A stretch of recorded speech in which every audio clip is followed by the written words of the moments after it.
Sí, sí. Qué bueno tenerla acá una semanita más con estos temas que he estado compartiendo con nosotros, súper importantes e interesantes para nosotros los padres. Así es. Yo no sé si fue si fue al aire o fuera del aire el año pasado. Ay, fue al aire. ¿Fue al aire? Sí. Tuvimos una preguntita.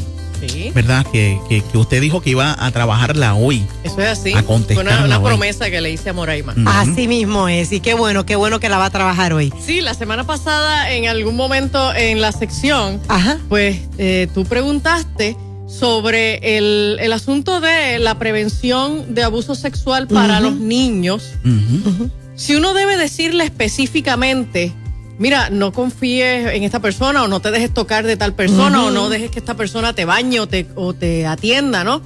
Y a menos que nosotros sepamos específicamente del historial de alguna persona, en la dirección de que esta persona puede ser un agresor sexual, la realidad es que si nosotros empezamos a ponerle a nuestros niños dudas sobre sus familiares más cercanos, vamos a estar lastimando la relación de los niños con esos familiares, ¿ok? Y tenemos que partir de la premisa de que sí, las personas que tienen mayor potencial de ser agresores sexuales para un niño son las personas que están en su entorno más cercano. ¿Okay? Es que es información difícil de manejar, porque tienes esas dos realidades. La realidad es que las personas que maltratan sexualmente a un niño, se aprovechan sexualmente de un niño, son las personas que están en su entorno más cercano. Entiéndase, familiares, amigos y escuela. Sin embargo, no todo el mundo es un agresor sexual. O sea que tenemos que poder hacer un balance, y entonces tampoco podemos empezar a sembrar en los niños una paranoia de que no puedes sentarte en la falda de tu abuelo, y no puedes dejar que tu tío te toque, y no puedes dejar que el otro te abrace, porque entonces lo que vamos a hacer es limitar en ese niño la capacidad de desarrollar buenas relaciones con sus familiares, principalmente con los varones, que son aquellos de los que nosotros sospechamos por un asunto estadístico, que pueden ser los agresores sexuales, ¿ok? Así que los modelos más efectivos para prevenir el abuso sexual en los niños tienen que ver con dos cosas. Primero, enseñar a los padres adecuadamente a supervisar, a sobrevelar, a cuidar a sus niños, a estar atentos a ellos, ¿ok? Segundo, enseñar a los niños a que puedan identificar el potencial de abuso, ¿ok? Y en esta dirección hay lo que yo le llamo las 3 R's que usted tiene que enseñarle a un niño. Y son unos modelos de prevención que se enseñan para que los niños aprendan, número 1, a reconocer acercamientos que a ellos les puedan lucir incómodos, que sean acercamientos que violenten esa privacidad que ya nosotros los padres le estamos enseñando. Lo segundo es rechazar, que los niños puedan sentirse empoderados una vez que reconocen que hay un acercamiento que les desagrada. Solo por el hecho de que les desagrada, ya ellos tienen que sentir que tienen el derecho de rechazarlo. Muchas veces nosotros, los boricuas, que somos tan expresivos, ¿verdad? Físicamente, a veces obligamos a nuestros niños a besar, a abrazar y a tener unas expresiones afectivas que no necesariamente ellos las quieren tener, o no siempre las quieren tener. La realidad es que cuando los niños no quieren expresar su afecto con un acercamiento físico con alguien, te da mucho, pues hay que dejarlo. Y ellos lo van a hacer saber, ellos lo van a hacer sentir. Pues si no quieres dar un beso, no lo des, y si no quieres dar un abrazo, no lo des. Y eso no es una falta de respeto. Los niños tienen que entender que pueden saludar de otras maneras. Así que pueden solo decir bendición a los familiares, o pueden decir buenos días, o pueden dar la mano, o pueden darle 5, tocarla, ¿ok? Y esas son maneras adecuadas de saludar o de despedirse, ¿no? Porque el niño tiene que entender que cuando él reconoce alguna incomodidad, algún malestar con respecto al acercamiento de alguna persona, el que sea, aunque sea su papá, aunque sea su mamá, aunque sean sus abuelos, mira, a lo mejor no es que alguno de ellos es un agresor sexual, pero solo el niño no se siente en ese momento en el interés de recibir o de dar ese tipo de acercamientos. Al niño hay que respetarle y reconocerle que si no te sientes cómodo con el acercamiento, es válido y es tu derecho rechazarlo. Eso de que no se sienta cómodo ya debe ser por una conversación anticipada de razones por las cuales tú no te debas sentir cómodo, o es algo que debe salir de él. De hecho, estos son unos modelos específicamente de prevención en donde educamos a los niños a eso y enseñamos a los padres para que eduquen a los niños en lo que le llamamos las 3 R's. ¿Ok? Reconocer, rechazar y la tercera R es reportar. Okay. Si tú reconoces un acercamiento que no te hace sentir cómodo y lo rechazas, la cosa no se puede quedar ahí. O sea, el niño no puede sentir que ahí terminó el manejo. Además, tiene que reportarlo. Entonces, tienes que ir a los adultos que te cuidan, que son los adultos de tu confianza. Si estás al cuidado de tus padres, o si estás al cuidado de la maestra en la escuela, o si estás al cuidado de tus abuelos o de algún otro familiar, pues entonces tienes que ir a esa persona a reportar el acercamiento que te lució inapropiado. Y yo siempre le insisto mucho a la gente que no piensen que entre los niños, entre los pares, no se dan estos acercamientos. ¿Okay? Es bien importante enseñar a los niños a tener también esa capacidad de reconocer, rechazar y reportar aquellos acercamientos que le lucen inapropiados de parte de otros niños. ¿Qué ocurre, doctora, cuando el niño puede reportar pero no le creen? Pues mira, como regla general, siempre enseñamos a los padres que cuando un niño refiere cualquier malestar o cualquier conducta que él refiera, aunque todavía no identifica que le incomoda, con respecto a acercamientos físicos que pudieran tener el potencial de eventualmente ser, o de hecho ya son, acercamientos inapropiados, créale al niño. Siempre créale al niño. Si posteriormente en la investigación se descubre que el niño malinterpretó o que el niño mintió o cualquier otra cosa, pues no hay problema. No hay ninguna dificultad en pedir una disculpa. Mira, perdona, el niño malinterpretó. Pero en la mayoría de los casos, la realidad es que cuando los niños reportan que alguien está teniendo un acercamiento inapropiado con ellos, es verdad. Wow, mira eso. Es verdad. Así que hay que creerles. En la mayoría de los casos, la dificultad que tienen los adultos para creerles es que esa persona de quien el niño se queja es alguien cercano, es alguien que ese adulto ama, es alguien en quien ese adulto confía.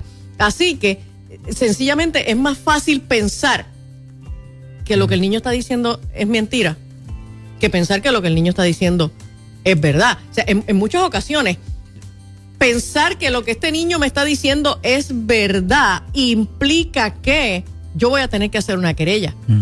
Que esta persona que yo amo y en quien yo confío o confiaba puede ir preso. Que hay una parte del grupo familiar que se va a dividir o que va a entrar en riña. O sea, sí, pueden ocurrir todo este tipo de cosas, pero esto es una responsabilidad ineludible. Si un niño te reporta que están ocurriendo unos acercamientos de parte de cualquier persona y que esos acercamientos le lucen incómodos, luce que tienen algún contenido sexual o erótico que violenta la privacidad, la intimidad de ese niño, que se acerca a las partes íntimas de ese niño o que muestra las partes íntimas de la otra persona hacia ese niño, sencillamente no lo cuestione, busque ayuda, asesórese, proteja de inmediato a su niño y si hay que llegar a las consecuencias que haya que llegar, hágalo, pero proteja al niño. Angie, te pregunto, ¿desde qué edad el niño, la niña maneja el concepto del abuso para comunicarlo? O sea, que ya entiende que lo que están haciendo con él es indebido y lo puede comunicar. ¿Desde qué edad? Desde que puede empezar a expresarse en oraciones bastante comprensibles. O sea, que ya a los 2 añitos puede. Seguro. Un niño a los 2 años ya puede empezar a decir, fulano me tocó mis partes. Fulano me bajó el pantalón. Fulano se bajó el pantalón delante de mí. Sí, ya desde los 2 años un niño puede empezar a decir esas cosas. Y no tienen este esquema de madurez para inventar con eso. No tienen este esquema de planificar y crear algo, porque los adultos adjudican demasiada mentira en esas edades de 2, 3 años. Por eso te estoy haciendo las preguntas. Los adultos mienten más que los niños. Mira, así es. ¿Okay? Los niños son extremadamente concretos, ¿okay? Y en esa edad, a los 2, 3, 4, 5 años, un niño describe lo que vio. Un niño dice lo que ocurrió, no le da una valoración moral, no entiende que eso significa o implica cualquier otra cosa. Y eso es lo que más evidencia a nosotros nos da de que lo que el niño está diciendo debe ser cierto. O sea, que muchas cosas se pueden evitar si escuchamos más a nuestros niños. Sí, ¿Y qué pasa? ¿Qué ocurre? Discúlpame, compañeros, ¿qué ocurre cuando una persona, una madre, tuvo una experiencia de niña, fue abusada? Y entonces esto es con relación a la pregunta, regresamos a la pregunta inicial, y vive paranoica por lo que vivió. Entonces eso se lo está transmitiendo al niño, le está haciendo daño también. Sí, por eso es que es bien importante, y mencioné al principio, o sea, no podemos caer en el otro extremo, de que entonces empezamos a poner en el niño una suspicacia, una reserva, un temor con respecto a todos los demás seres humanos. Claro. Nosotros tenemos que desarrollar las destrezas para supervisar adecuadamente y enseñar a los niños, desarrollar también las destrezas para enseñar a los niños a reconocer, rechazar y reportar. Angie, excelente. Yo como padre o como familiar, ¿cómo yo puedo identificar si hay alguna forma, verdad, de yo poder identificar algún rasgo que delate al agresor? Que yo pueda decir, esa forma en, no sé decir, mira, toca, hay algo que yo como padre pueda tener los ojos bien abiertos para yo poder identificar un posible abuso o intención de abuso. Mira, habitualmente los agresores buscan estar con los niños a solas. Ok. Buscan estar con los niños separados de la mirada de otros. Okay. Buscan entrar en una confianza que luce como exclusiva. ¿Okay? No es que sea demasiado frecuente, pero luce como exclusiva. Y entonces empiezan a procurar mucho contacto físico, empiezan a conceder muchas recompensas. Es esta persona que siempre trae un dulce, que siempre le trae un regalito, que siempre le da unos chavitos. Siempre hay una recompensa. Y entonces uno empieza a notar que el niño no da información acerca de las dinámicas que ocurre con esa persona. Porque esa persona... Aunque bien atenta con él, no da mucha información. No da de mucha lo que información. pasa. Porque obviamente esa persona está reclamando del niño secretividad. Así que a pesar de que uno ve que se da mucha interacción con esa persona, el niño como que no da mucha información de lo que pasa con esa persona. Así que eso pueden ser rasgos que uno empiece a identificar como, déjame tratar de intervenir un poquito más aquí, déjame mantener mis ojos aquí, o déjame seguir tratando con el niño de explorar qué puede estar pasando en esa relación. Pero vuelvo a insistir, no nos enfoquemos exclusivamente en que a nuestros niños los pueden abusar adolescentes mayores u otros adultos.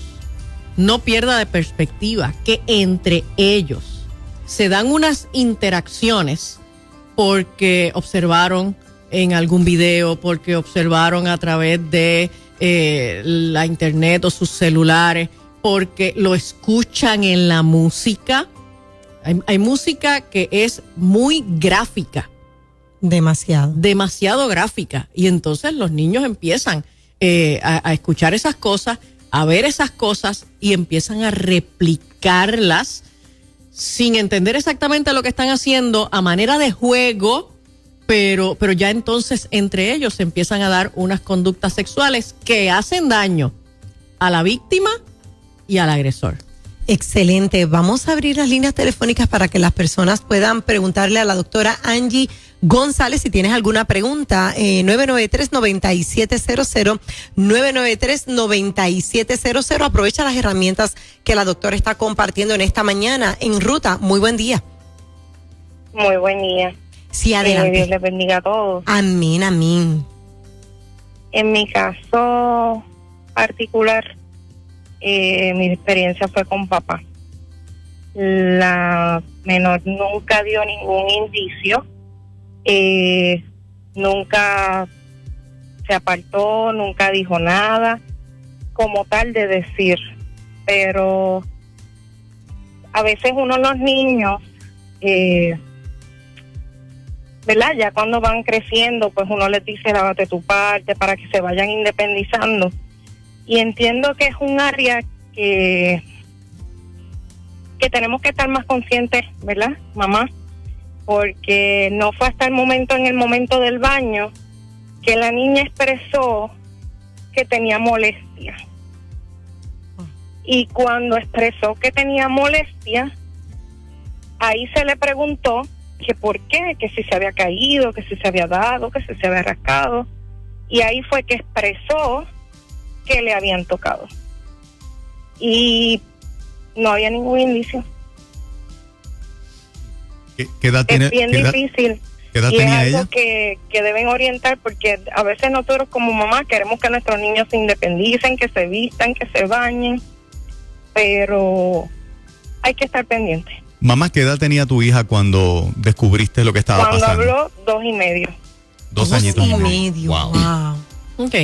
Mira, es bien importante que nosotros entendamos que desde que estamos enseñándole a nuestros niños las partes del cuerpo, que ellos están aprendiendo palabritas y están empezando a reconocer las partes del cuerpo, desde ese mismo momento ya nosotros empezamos a explicarle cuáles son sus partes privadas y ya nosotros empezamos a decirle que esas partes nadie se las puede tocar, salvo las personas que entonces les van a atender para su higiene.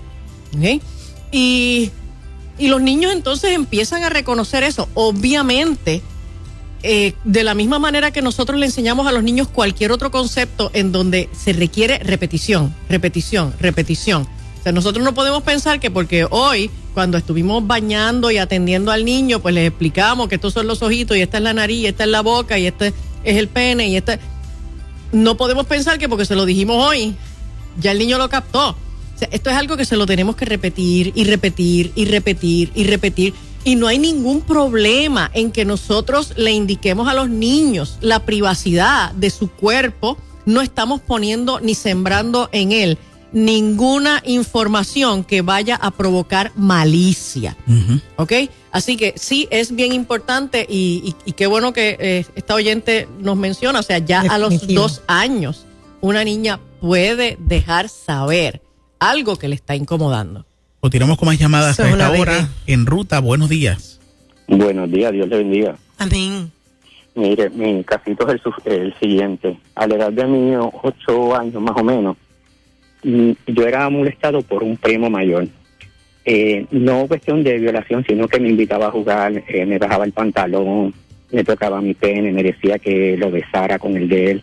Y esta situación me ha pasado con gente anterior, o sea que ya él tenía esta conducta. Cuando yo llego a mi adolescencia, pues esto siguió. Yo entendí pues que por eso yo era gay, viví una vida de gay y yo lo culpaba a él. Y entonces a veces llegaba el momento en que yo lloraba y le pedía a Dios que por qué si él me creó, y él sabía que yo iba a ser gay, a nivel de que yo quise suicidarme. Una vez, pues ahora llego a los caminos del Señor, entiendo un montón de cosas. Y esto sucedió con mi hermano también, esto sucedió con mi hermana, pero como era familia de mi papá y mi papá protegía mucho a su familia, pues nunca se hacía nada. En silencio, pues nosotros pasábamos esto. Una vez llego a la iglesia, pues yo fui donde mi primo y yo le pedí perdón porque llegó el momento en que yo lo odiaba tanto que yo lo quería matar. Porque yo nunca pude tener una vida, entendía yo, pues como hombre, siendo hombre, no entendía por qué Dios permitía. Hoy en día, el problema que continúa, yo nunca he tenido una relación con una mujer. Tengo 51 años, pero en el Señor, ¿verdad? Que si Él me tiene una pareja, pues que ahora sea por Él. Pero cuando tengo tratamiento psicológico, psiquiátrico, pero cuando hablo con personas que están en la misma oficina, el psiquiatra me prohibió a mí decirle a esas personas también, porque conozco gente que es amigo, son gays, el psiquiatra me prohibió que yo le hable de Dios y decirle que ellos pueden salir de esa vida porque yo los puedo y que desequilibrar a ellos, que lo deje a ellos como ellos están. Y es algo que pues que a mí me ha chocado y no entiendo porque nosotros, por ejemplo, por mi caso, yo no puedo decir que uno nace, pero muchos yo sé que tuvieron la experiencia de niños, nos quedamos marcados y entonces aceptamos eso como que nosotros nacimos así. Y Mira, para mí, pues fue como en mi caso, que a mí pues me marcaron, yo me sentía atraído pues por los hombres, por esa experiencia que pasó. Incluso yo veía a ese primo, teniendo yo 40 y pico de años, y yo era ese niño, y yo accedía a los acercamientos de él, no sé por qué, pero tenía un dominio de mí tan grande, que yo hacía lo que él quería, hasta que llegué a los caminos de Dios, y entonces pude romper con eso, y pues en adelante, pero si me pueden ayudar en cuestión de porque el psiquiatra me dice a mí, no me le digas a los otros que ellos están mal siendo gay, no, porque me los vas a descontrolar. Mira, un par de cositas.